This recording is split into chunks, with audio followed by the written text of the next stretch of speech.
To be a great actor, you must first understand the psychology of the scenarios in which you've been placed in. To be a great entrepreneur, you must understand the psychology of your audience and how you're going to bring the most value to what they need. However, before you answer the call to any of those first two questions I pose to you, you must first understand the psychology of yourself and what you stand for, what you're willing to compromise on, and what you're truly not. And as an actor, what are your principles of conviction that you're willing to stand on as your firmest of foundation? Once you have the answers to those fundamental qualifying questions, then prosperity and success won't be far behind. For my friend Daniel Goddard, his vision of a prosperous future is in sharper focus. His career spans across multiple industries, including being a renowned model, fitness expert, and television actor. His most prominent roles have come in the syndicated show Beastmasters, where he played Dar, and he has recorded over 1,000 episodes in the CBS syndicated soap opera The Young and the Restless, where he apprised the role of Cane Ashby. And now he's transitioned into the world of entrepreneurship, developing an AI app known as Dysko. It's an app that brings like-minded people together to have a better connection to conversation using keywords and interests. Goddard says that the key to living a successful and prosperous life with harmony as the main focus is clearly defining your value proposition statement of impact and excellence. And Goddard joined me this week to tell me more. I'm Kevin McShann. Let's have this conversation.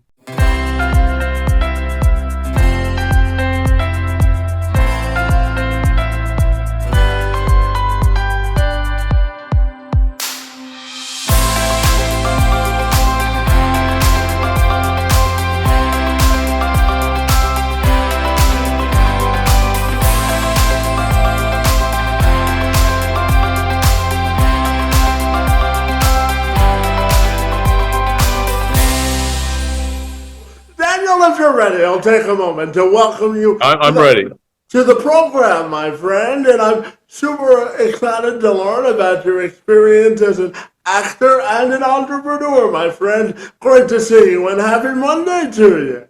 Yeah, likewise. Thank you so much for having me. Happy Monday. It was a good weekend. We were just talking about the Detroit Lions football, so it's even every weekend gets good till the Super Bowl, and let's see if you guys get there. It'd be wonderful. Well, we might as well finish off the Cinderella season with the Cinderella ending, right? Right. Absolutely. So, let's see how it goes. Absolutely, my friend.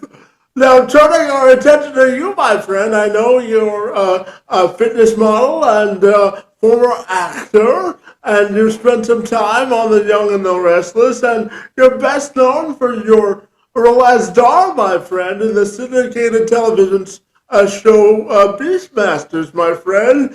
You seem to be a relatively interesting person, my friend. So tell me about your experience and what makes it so fabulous. Well, I think when we're all at a point in our lives where we leave school, and the question is, what do we do with our lives now? You have an option of doing what you're what you've been told you should do, or you choose to do things that you believe will make you happy and complete what it is you think you were maybe born to do or born to be here for. And so I ended up pursuing a career in acting. Beastmaster was a wonderful experience. I had a pet tiger and a pet eagle, and I learned a lot about nature and humanity and just the indisputable fact that we are all animals on a planet trying to coexist. And whether it's a tiger, a lion, an eagle, or a person, everyone is presenting themselves and trying to exist and and basically just get through the day. And I learned a lot about that when I did Beastmaster, because I'd be with a tiger for a full 24 hours, and you'd start to see the patterns they would have. You see the same with eagles, and I rode elephants. We had all these different animals, and I think it allowed me as an actor to understand more about just humanity and us as people.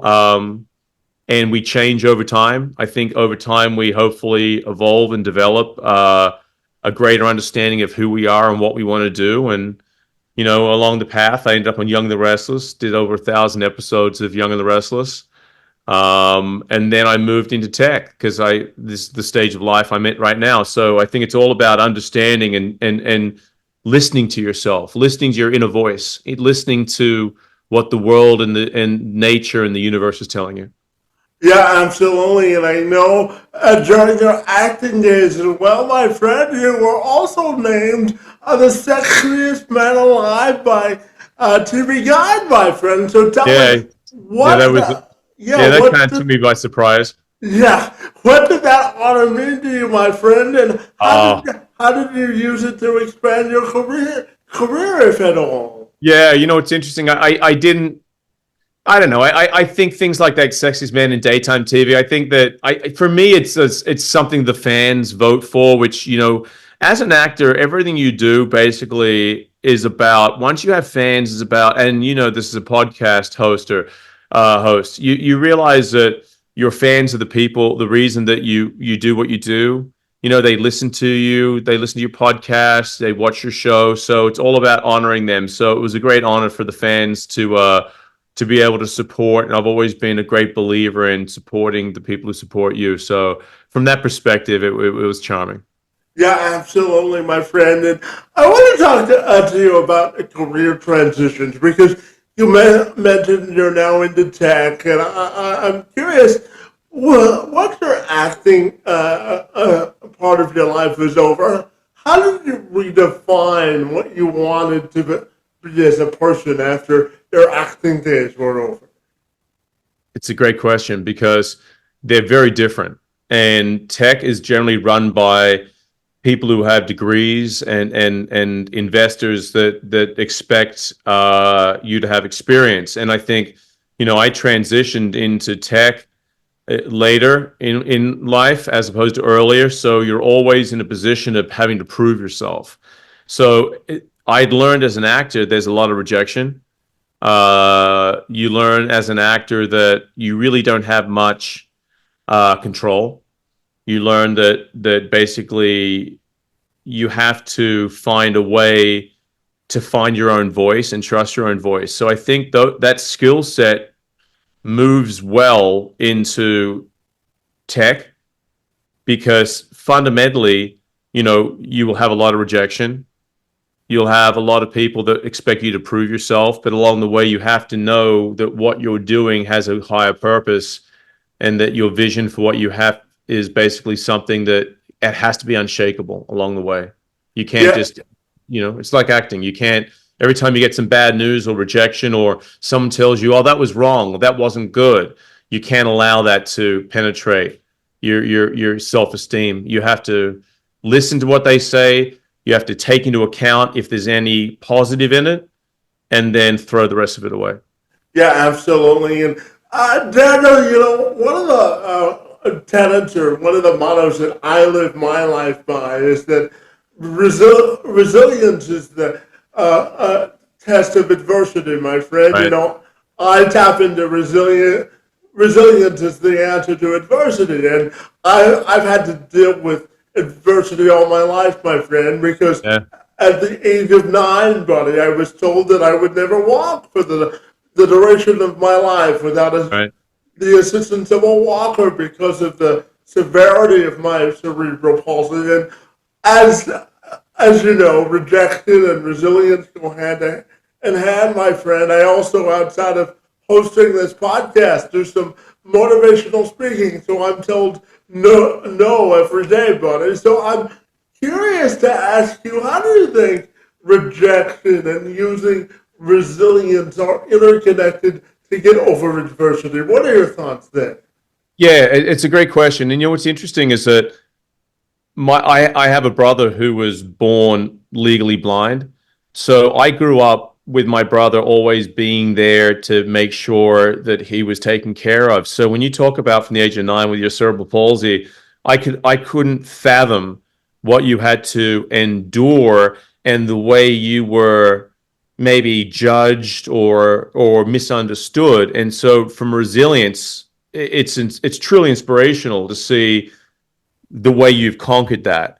I think what has to happen with everyone who faces some form of adversity in their own way, you have to realize that the majority of people that you will come in contact with have their own baggage. They have their own issues. They have their own demons, right?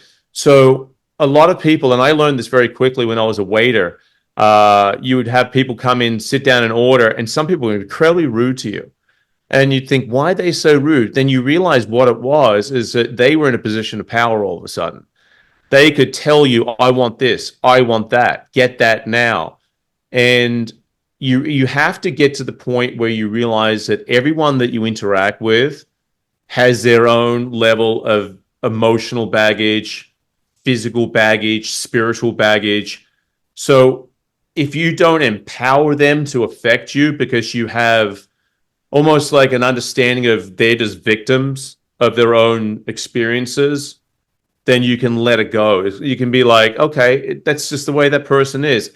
And as you know, you can't allow everyone to make you feel anything you don't want to feel.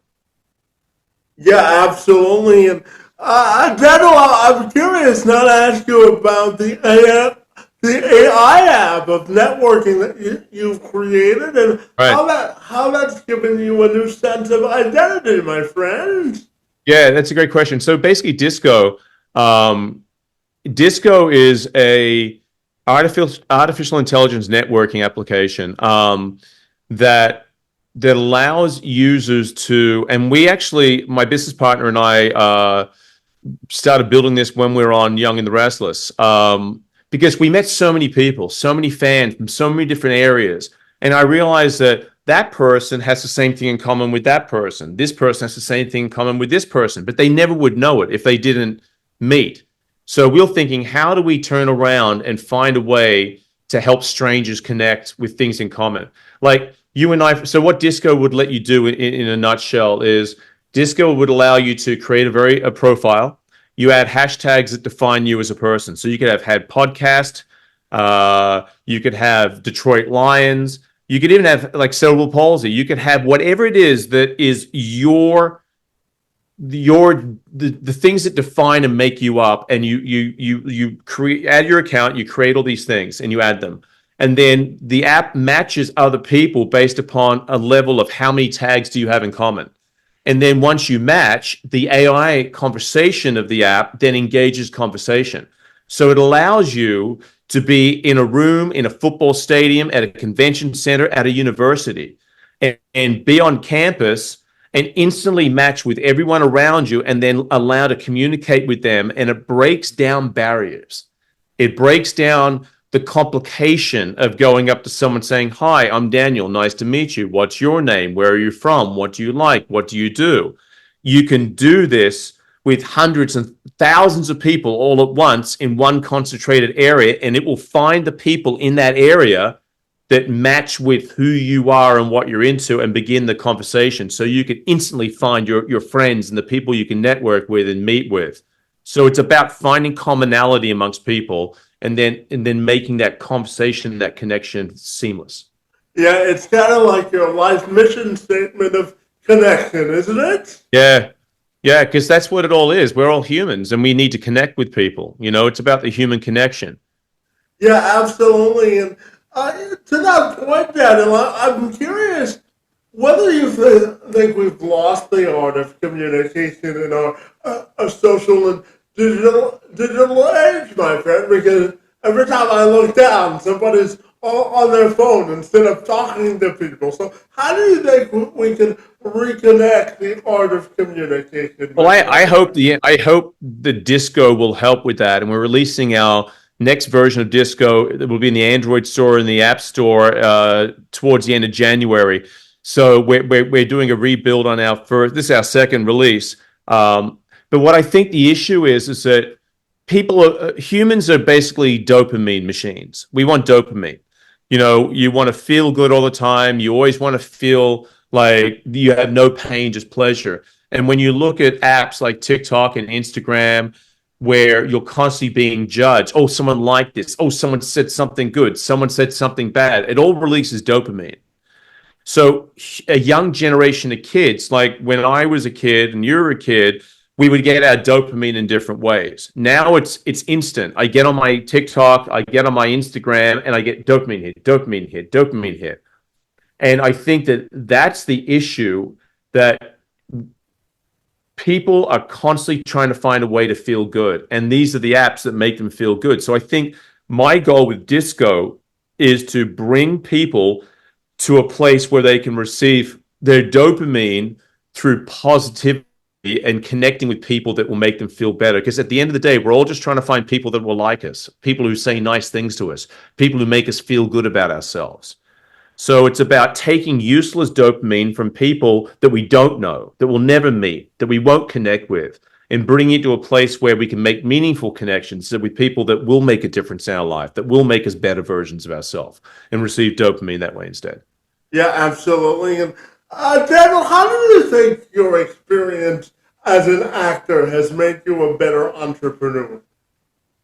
Well, other than the ability to deal with rejection, I think as an actor, when you get a script, like as I say, like I've done over 1,000 episodes of Young and the Restless, you get a script and you read it and you have to break the script down into what are the key things in this script that I need to be aware of.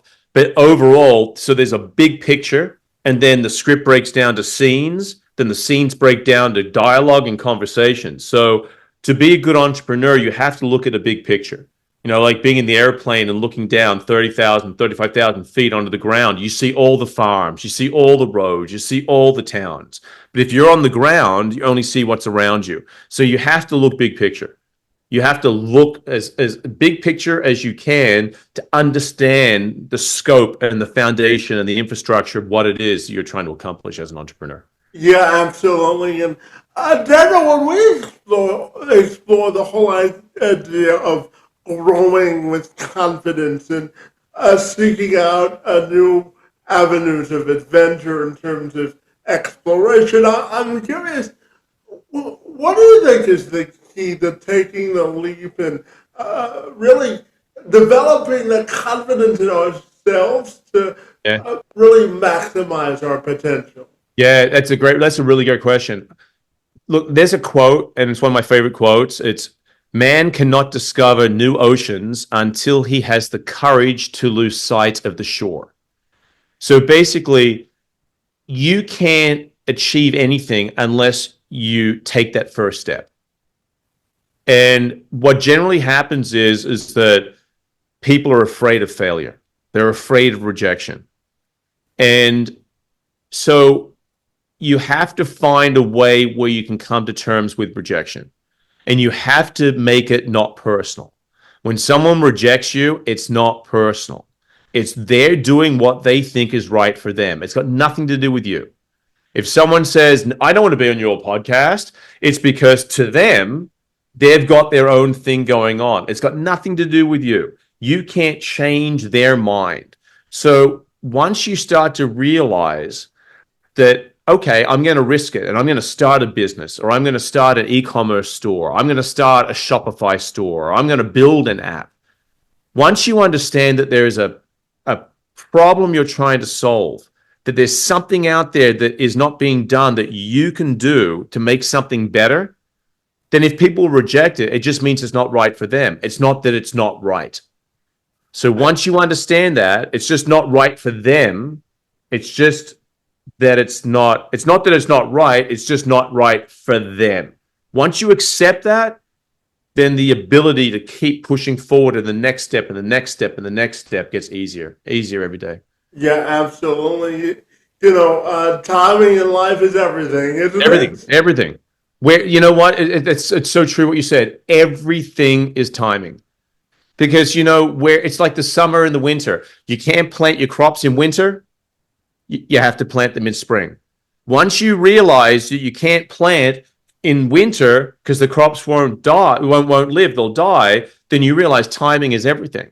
You have to realize there's a right time for something and a wrong time. And more often than not, if you don't know that, nature will teach it to you. And eventually you're hopefully smart enough to go, why is it every winter when I plant my crops, they die? Oh, maybe I shouldn't plant them in winter. And eventually you learn that timing is everything. Yeah, Daniel, there's a sign in my office that says that life is a constant learning experience, isn't it? Yeah.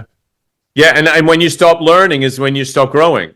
You have to keep learning because without learning, there is no growth.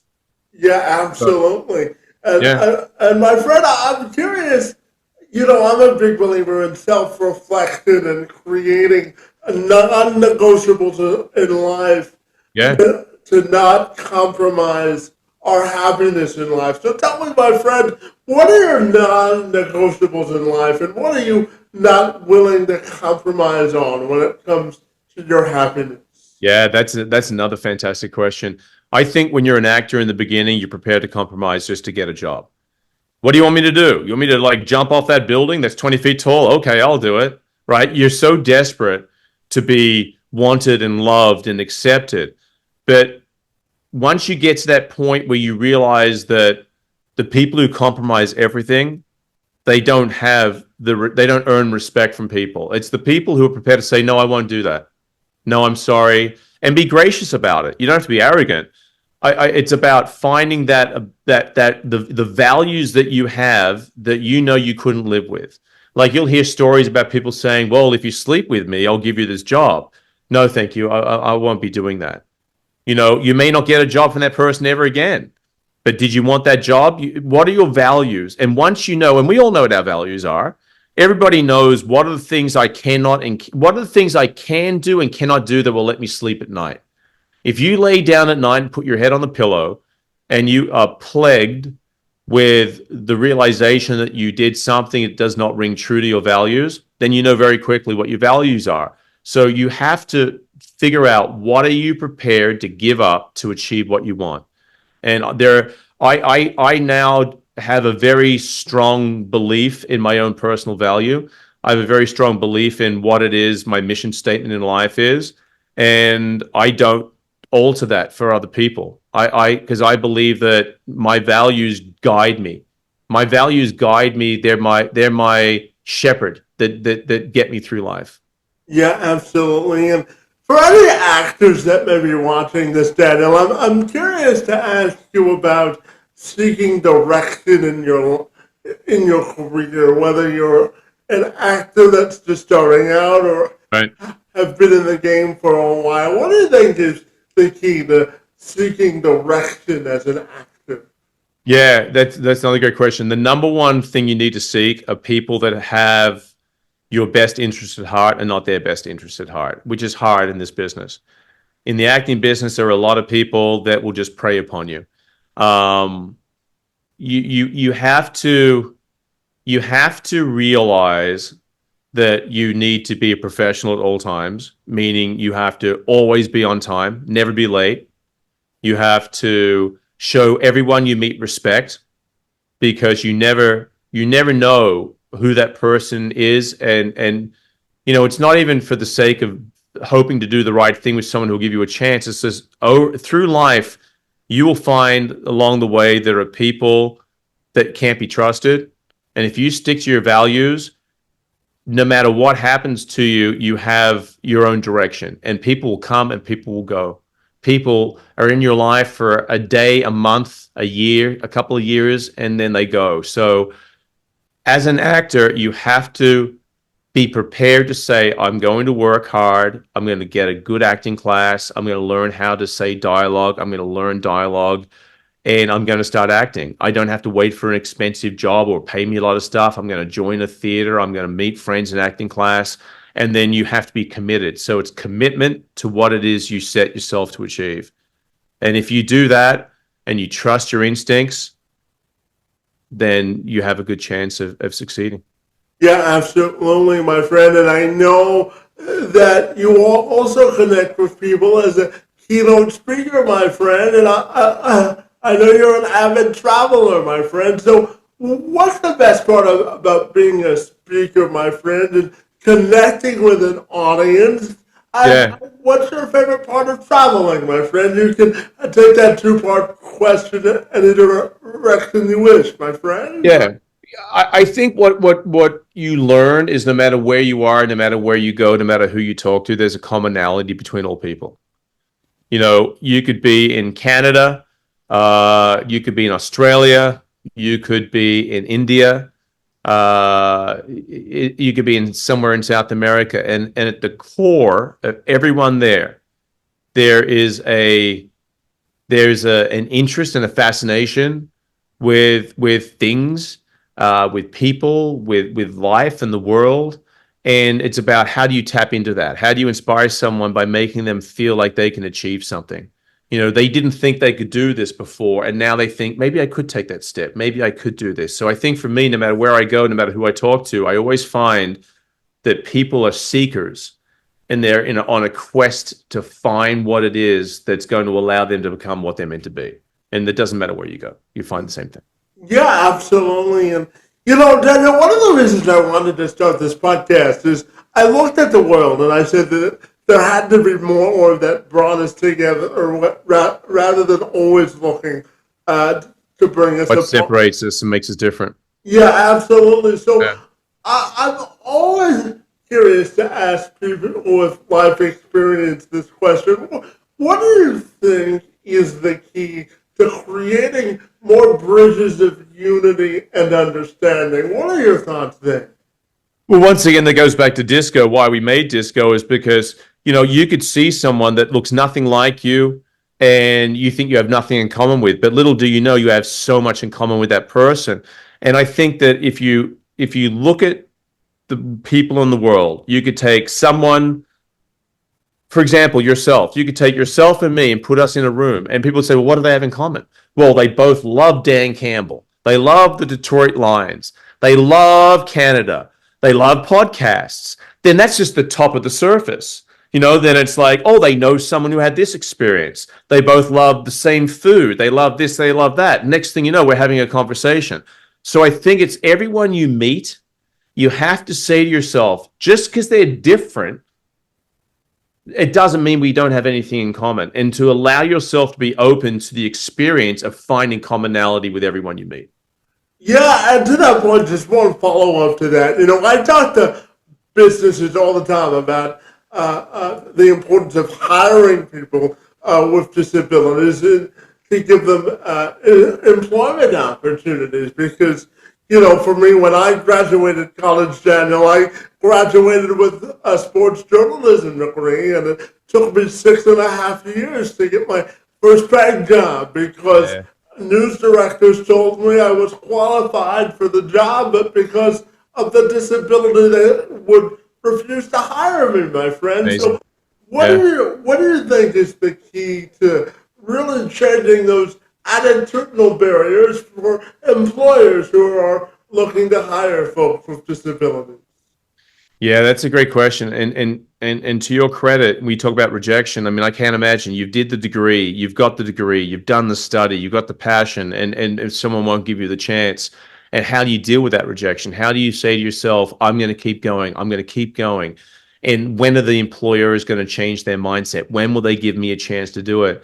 I think that I couldn't imagine how hard it must be. And to your credit, you kept going and pushing. I think employers are always looking at the economics of it because everything costs money to run a business. And it's about awareness because someone may not know that you could do this job, that you could be the sports journalist that does the interviews at the Super Bowl at halftime, or, you could write the article about, this certain thing with the NHL and how it's changing. And I think, it's keeping an open mind and understanding that everyone has the ability to bring something in a different perspective.